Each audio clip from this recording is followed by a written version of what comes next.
Hey guys, so today's video, I'm going to be going over some of the stuff that I do for Ness's neutral game. And just as a quick disclaimer, the neutral isn't something you just learn. There really isn't a tech or any setups that allow you to win neutral all the time. A lot of it's going to depend on the character you're fighting. These are just some things that I do personally, and I hope some of you will watch this and learn from it. So right away, I just wanted to talk about two key things to Ness's neutral game. These two things are Nair out of shield and PK fire. Nair is 100% your best option out of shield. Ness mains tend to whiff shield grabs way too often because we are so greedy to get that throw. However, Nair out of shield can punish way more moves than shield grabs can, generally speaking. So if you aren't 100% sure your shield grab will connect, then throw out a Nair instead and actually win the neutral. And the second thing I want to talk about is PK fire.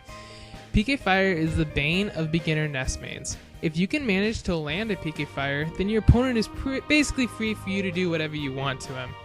But the downside is PK fire is very laggy. It's hard to hit people with it. Throwing this move out too much can get you punished every single time by a better player. It's much better to maintain neutral and try to win it rather than throw out PK fires and hope you get lucky. So now that those two general tips are out of the way, I want to go over 3 things I typically do when playing the neutral. Again, I'm just scraping the surface with these. These aren't the only options you have, but they are the options that I like the most. And the first option I want to go over is simply walling your opponent out with Ness's fantastic drifts and aerials. I typically short hop and throw out back airs and fairs to wall my opponent out and bait out an option. Fair can be a good tool in neutral because it has a nice disjoint. However, the move can be unsafe on shield, and if you aren't prepared to auto-cancel the move, then you will get punished. As you can see during this match, I try to get in on Robin by throwing out of shield fairs. The problem though is my execution is off and I did not auto-cancel my fairs. This led to me getting punished by Elf Thunder.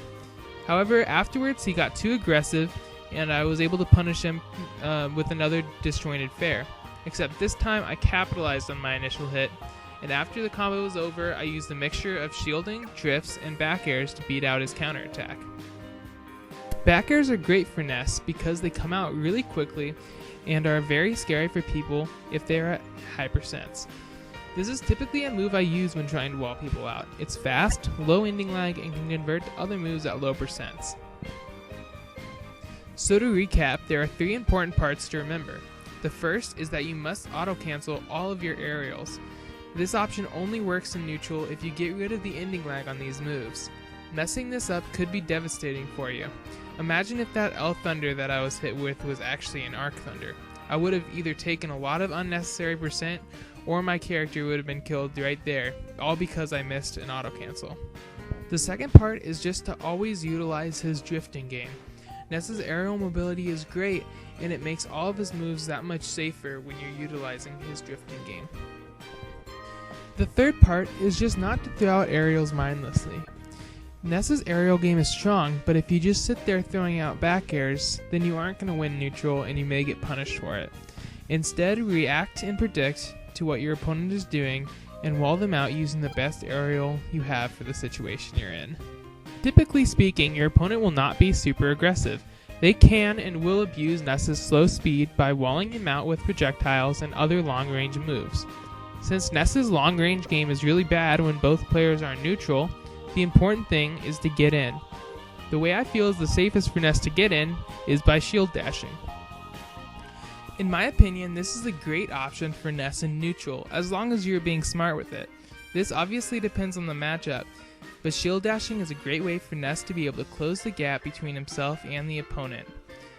Other characters, shield dashing might not always be a good option, but Ness has great out of shield options, meaning I can shield dash and get in, and if I overcommit, I can take back my mistake by using an out of shield Nair, since Nair is so fast coming out of shield and covers all around him.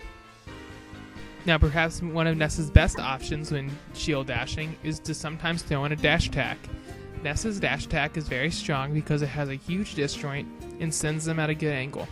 Usually if you shield dash enough, it can condition your opponent to think that you will start shielding every time you approach, so throwing out in a dash attack instead can be helpful. Now this tactic is a move I used a lot in neutral after learning it.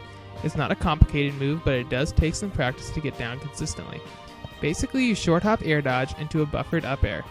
This is very beneficial as a mix-up because if you can get that up air on an opponent at low percents, then that will convert into a grab. This confirm can be very powerful because it can potentially net you about 40% or more on an opponent, and it gives you great stage positioning. Obviously, as your opponent catches onto this little trick, they will start shielding and prevent the confirm from happening. As you can see in this clip, my opponent realizes what I'm going for and respects it, and I try to find a new option. He doesn't attempt to punish me until after I've committed to a different method because it's so difficult to punish. The reason that air dodge up air is such a good option is because of Ness's interactions with the Z-axis. Smash is a 3D game. This means that some moves will have different properties depending on where that move's hitbox or hurtbox is placed.